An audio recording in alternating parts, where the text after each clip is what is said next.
بەڕێزم شاندەکەی مەشاندی ئاشتیە و ئەمە دژی داگیرکاری دەوڵەتی تورکیا لە باشووری کوردستان، دژی کاولکاری و خڕکردنی گوندەکان و هەرێمەکان و ناو سروشت و خۆزای کوردستانی.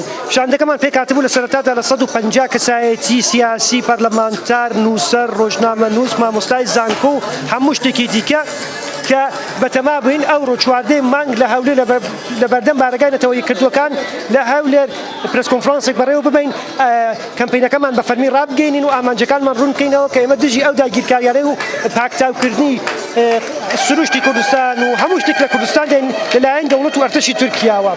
بەهۆی هەندێ ئاستەنگیەوە هەموو ژمارە ئەندامەکان نەگەیشتێرە 70 کەسمان بەس ئەوڕۆ لە هەولێردای و 80 کەسمان بەداخەوە نەگەیشتێرە. ئەوڕۆ ئێمە بڕیار بچینە بەردەم بارگای نەتەوەی یەکگرتووەکان دوێنێ ڕامان گەیاندەبوو لە کۆبوونەوەیەکدا لەگەڵ سەفین دزەیش ئەومان ڕاگەیاندەبوو کە بەتەمای بڕۆینە ئەوێ بەڵام بەداخەوە نەکرا. بۆی ئەمڕۆ پرس کۆنفرانسەکەمان لە هۆتێلە بەڕێوە برد و بە شێوەی نیشاندانی نافەرمانیی مەدەنی 5 دقیقەش لەبەر دەرگای هۆتێلی لە هەولێر دانیشتین. ئێستەیش هەڤاڵانمان بە جۆش و مڕاڵەوە شایەک بەڕێوە ئەبەن بۆ ڕاگەیاندنی ئەو کەمپینە دژی داگیرکاری دەوڵەتی تورکیا.